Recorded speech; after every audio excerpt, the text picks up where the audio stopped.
Ex-Prem goalkeeper Schwarzer had same rogue career change that Steve Bruce did. Former Premier League star Mark Schwarzer has spoken out on his past as a children's author, revealing that ex-Newcastle boss Steve Bruce has also penned kids' books.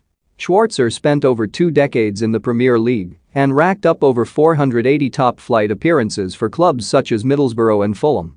The shot stopper also won over 100 caps for the Australian national side before finally hanging up his gloves at the age of 43. But that didn't stop him from putting his hands to good use in life after football, even if very few people are aware of Schwarzer's past antics with the pen. Steve Bruce has written 3 children's books. "I've done 5, reveals Schwarzer, who was speaking exclusively to Ladbrokes at its launch of the 5-a-side bet on Leicester v West Ham. "We're going back a few years, and I don't know how many people know about this, but I've actually had 5 books published, children's novels, but it was a little project I started while I was at Middlesbrough, the first one being called Megs and the Voetbal Kids, with the other 4 sequels following the titular character. We don't do it anymore, but me and my mate, Neil Montagnano Wallace, just had this idea, mainly to try and encourage young kids to read, particularly boys.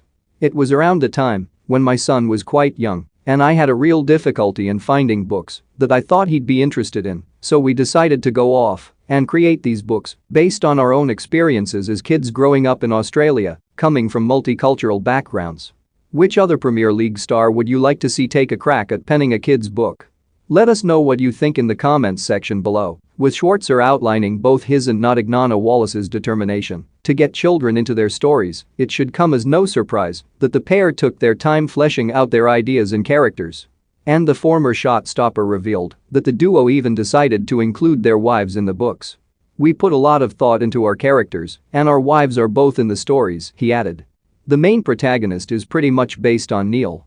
"Growing up in Australia, we're a multicultural country, and at the time, when we were growing up, there was a real European influence in the country, my parents included in that. We wanted to tell that story to kids, and that's something a lot of our characters are built around. It's something a lot of kids back home can relate to." Schwarzer went on to reveal that his wacky experience ended up being a massive hit back in Australia. The pair even went on tour and lapped up the emphatic response from the children. But despite their success, Schwarzer has conceded that he doesn't have the urge to pick up the pen again anytime soon, even if it did help catapult Montagnano Wallace into an exciting new career. "The stories we tell were based largely on our own experiences and our love of football, how it can unite people. We decided to do a series of them, taking them on tour, meeting a load of kids and signing autographs. The response we had was incredible, I've got to say. We sold over 35,000 copies in Australia." Neil has his own publishing company, and he was starting off on that venture at the time. He was also trying to become a professional footballer.